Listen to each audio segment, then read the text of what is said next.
ஸ்ரீ குருபியோ நமக. அனைவருக்கும் நமஸ்காரம். இன்று வியாழக்கிழமை.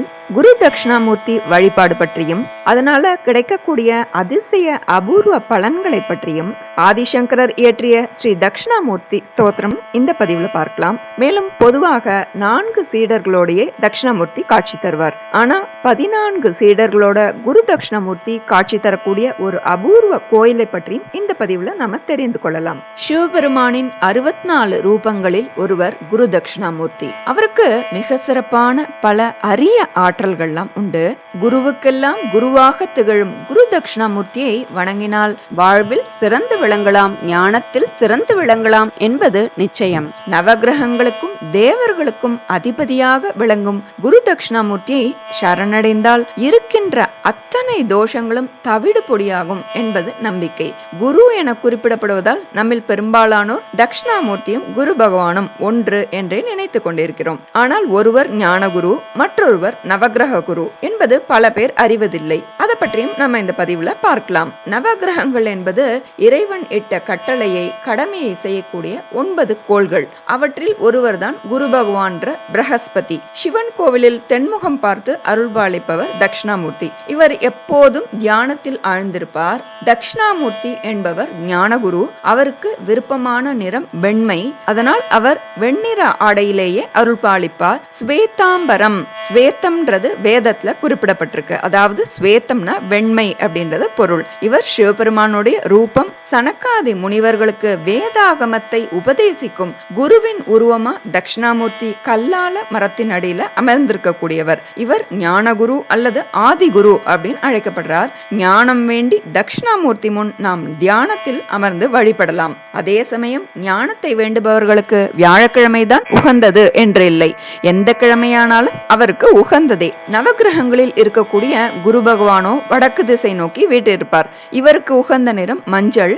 அதே போல் அவருக்கு விருப்பமான நைவேத்தியம் கொண்டக்கடலை. குரு என்பவர் இந்திரலோகத்துல தேவர்களுக்கெல்லாம் குருவாக ஆலோசனை வழங்கக்கூடியவராக, அதாவது ஆசிரியர் பணியை செய்யக்கூடியவர் பிரகஸ்பதி என்னும் குரு பகவான். இவர் வியாழன் கோள். 4 சீடர்கள்னு பார்த்தோம் இல்லையா? சனகர், சனாதனர், சனந்தனர், சனத்குமார் என்ற 4 சீடர்களுடன் தான் தட்சிணாமூர்த்தி காட்சி தருவார். ஆனால் மதுரை மாவட்டம் உசிலம்பட்டி அருகிலுள்ள திடியன் கைலாசநாதர் கோவில்ல 14 சீடர்களோட காட்சி தரார் குரு பகவான். இந்த கோவில்ல ஆங்கீரசர், அத்ரி, காஷ்யபர், பிருகு, கௌதமர், பரத்வாஜர், விஸ்வாமித்ரர், புலஸ்தியர், மரீச்சி, ஜமதக்னி, வசிஷ்டர், பார்கவர், மார்க்கண்டேயர், நாரதர் ஆகிய 14 பேரும் உபதேசம் பெற்றனர். இந்த அரிய தட்சிணாமூர்த்தி கோலத்தை திடியன் கைலாசநாதர் கோவில்ல வந்தா தரிசனம் பண்ணலாம். மலையடி வாரத்துல அமைந்த இந்த கோவில்ல தட்சிணாமூர்த்தி நந்தி மேல் அமர்ந்திருப்பது மற்றொரு சிறப்பம்சம். இவரிடம் வேண்டிக் கொண்டால் கல்வி கலைகளில் சிறப்பிடம் பெறலாம் என்பது நம்பிக்கை. குரு தட்சிணாமூர்த்தி தென் திசை கடவுளாக போற்றப்படுறதுனால தெற்கு திசையை நோக்கி வைப்பது யோகங்களை தரும். பூஜை அறையில தெற்கு திசை நோக்கி வைக்க முடியாதவர்கள் கிழக்கு திசையை நோக்கியும் வைக்கலாம், தவறில்லை. ஆனால் மற்ற திசைகளில் வைக்க கூடாது அப்படின்னு சொல்லப்படுறது. வியாழக்கிழமை குருவுக்கு உகந்த கிழமைன்றதுனால அந்த நாள்ல இந்த குரு தட்சிணாமூர்த்தி ஸ்தோத்திரத்தை சொல்லி வழிபட சகல ஐஸ்வர்யங்களும் கிடைக்கும் என்பது ஐதீகம். மேலும் புதிய விஷயங்களை நோக்கி பயணிப்பவர்கள் இந்த வழிபாட்டை மேற்கொண்டால் சகல கலைகளுக்கும் வித்வானாக விளங்கும் குரு தட்சிணாமூர்த்தியின் அருளால் உங்களுடைய பணிகள் சிறப்பாக நடைபெறும் என்பது நிச்சயம். குரு தட்சிணாமூர்த்தியை வணங்குபவர்களுக்கு வாழ்வில் ஐஸ்வர்யங்களும் நீங்கள் அடைய நினைக்கும் கலைகளையும் அறிவு என்னும் ஞானத்தையும் நிச்சயம் உங்களுக்கு அவர் வழங்குவார். யோகமான வாழ்வு உங்களுக்கு நிச்சயம் என்பதில் எள்ளளவும் சந்தேகமில்லை. ஆதிசங்கரர் அருளிய தட்சிணாமூர்த்தி ஸ்தோத்திரம் அத்வைத்த வேதாந்தத்தோட மிக ஆழமான போதனைகளை கொண்டது. எல்லா துன்பங்களுக்கும் இறுதி காரணம் மூல அவித்யா, அதாவது அடிப்படை அறியாமை. அந்த அறியாமையை அழிக்க வல்லது இந்த அற்புதமான சக்தி வாய்ந்த தட்சிணாமூர்த்தி ஸ்தோத்திரம். இந்த தட்சிணாமூர்த்தி ஸ்தோத்திரம் மோக்ஷ சாஸ்திரம் அப்படின்னு சொல்லப்படுறது. ஒருவரின் விடுதலைக்கு வழிவகுக்கும் ஒரு வேத போதனை அப்படின்னு சொல்லப்பட்டிருக்கு. நம்ம தட்சிணாமூர்த்தி ஸ்தோத்திரம் பார்க்கலாம். ஸ்ரீ தட்சிணாமூர்த்தி ஸ்தோத்திரம்.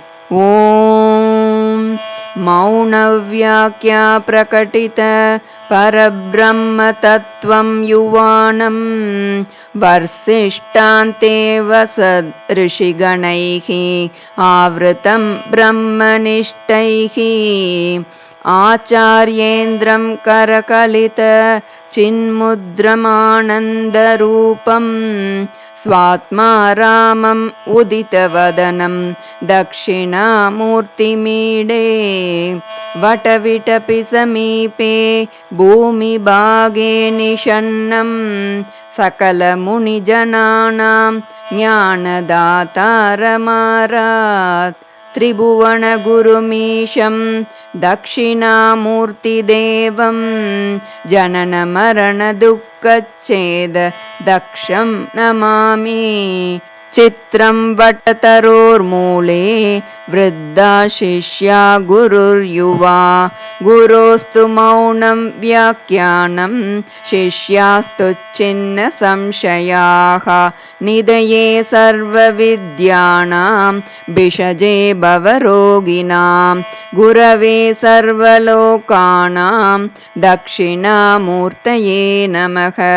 ॐ नमः प्रणवार्ताय शुद्धज्ञानैकमूर्तये निर्मलाय प्रशान्ताय दक्षिणामूर्तये नमः।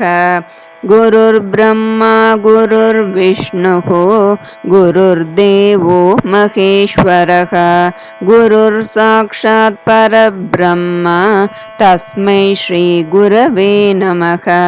चिद्गणाय महेशाय वटमूलनिवासिने सच्चिदानन्दरूपाय दक्षिणामूर्तये नमः। ईश्वरो गुरुरात्मेति मूर्तिभेदविभागिने व्योमवद्व्याप्तदेहाय दक्षिणामूर्तये नमः। विश्वं दर्पणदृश्यमाननगरी तुल्यं निजान्तर्गतं पश्यन्नात्मनि मायया बहिरिवोद्भूतं यथा निद्रया यः साक्षात् कुरुते प्रबोधसमये स्वात्मानमेवाद्वयं तस्मै श्रीगुरुमूर्तये नमः। इदं श्रीदक्षिणामूर्तये बीजस्यान्तरिवाङ्कुरो जगदिदं प्राङ्निर्विकल्पं पुनः मायाकल्पितदेशकालकलना वैचित्र्यचित्रीकृतं मायावीव विजृम्भयत्यपि महा योगीव यस्वेच्छया तस्मै श्रीगुरुमूर्तये नमः। इदं श्रीदक्षिणामूर्तये यस्यैव स्फुरणं सदात्मकम् असत्कल्पार्थकं भासते साक्षात् तत्त्वमसीति वेदवचसा यो बोधयत्याश्रितान् यत् साक्षात्करणात् भवेत् न पुनरावृत्तिर्भवाम्भोनिधौ तस्मै श्रीगुरुमूर्तये नमः। इदं श्रीदक्षिणामूर्तये नानाछिद्रघटोदरस्थितमहा दीपप्रभाभास्वरं ज्ञानं यस्य तु चक्षुरादिकरण द्वारा बहिस्पन्दते जानामीति तमेव भान्तम् अनुभात्ये तत्समस्तं जगत् तस्मै श्रीगुरुमूर्तये नमः। इदं श्रीदक्षिणामूर्तये देहं प्राणमपीन्द्रियाण्यपि चलां बुद्धिं च शून्यं विदुः स्त्रीबालान्दजडोपमास्त्वहमिति भ्रान्ता वृषं वादिनः मायाशक्तिविलासकल्पितमहा व्यामोहसंहारिणे तस्मै श्रीगुरुमूर्तये नमः। इदं श्रीदक्षिणामूर्तये राहुग्रस्तदिवाकरेन्द्रसदृशः मायासमाच्छादनात् सन्मात्रः करणोपसंहरणतः यो भूत्सुषुप्तिं प्राप्तः पुमान् प्रागस्वाप्समिति प्रबोधसमये यः प्रत्यभिज्ञायते तस्मै श्रीगुरुमूर्तये नम इदं श्रीदक्षिणामूर्तये। बाल्यादिष्वपि जाग्रदादिषु तथा सर्वास्वस्थास्वपि व्यावृत्तास्वनुवर्तमानम् अहमित्यन्तस्फुरन्तं सदा स्वात्मानं प्रकटीकरोति भजतां यो मुद्रया भद्रया तस्मै श्रीगुरुमूर्तये नम इदं श्रीदक्षिणामूर्तये। विश्वं पश्यति कार्यकारणतया स्वस्वामि सम्बन्धतः शिष्याचार्यतया तथैव पितृपुत्राद्यात्मना भेदतः स्वप्ने जाग्रति वाय एष पुरुषः माया परिभ्रामितः तस्मै श्रीगुरुमूर्तये नम इदं श्रीदक्षिणामूर्तये। भूरम्बास्यनलो निलोम्बरमहर्नाथो हिमांशुपुमान् इत्याभाति चराचरात्मकमिदं यस्यैव मूर्त्यष्टकम् नान्यत् किञ्चन विद्यते विमृशतां यस्मात् परस्माद्विभोः तस्मै श्रीगुरुमूर्तये नम इदं श्रीदक्षिणामूर्तये। तस्मै श्रीगुरुमूर्तये नम इदं श्रीदक्षिणामूर्तये। सर्वात्मत्वमिति स्फुटीकृतमिदं यस्मादमुष्मिनस्तवे तेनास्य श्रवणात् तदर्थे मननात् ध्यानाच्च संकीर्तनात् सर्वात्मत्वमहाविभूतिसहितं स्यात् ईश्वरत्वं स्वतः सिद्धये तत्पुनरष्टदा परिणतञ्च ऐश्वर्यमव्याहतम् इति श्रीमच्छङ्कराचार्य विरचितं श्रीदक्षिणामूर्तिस्तोत्रं सम्पूर्णम्.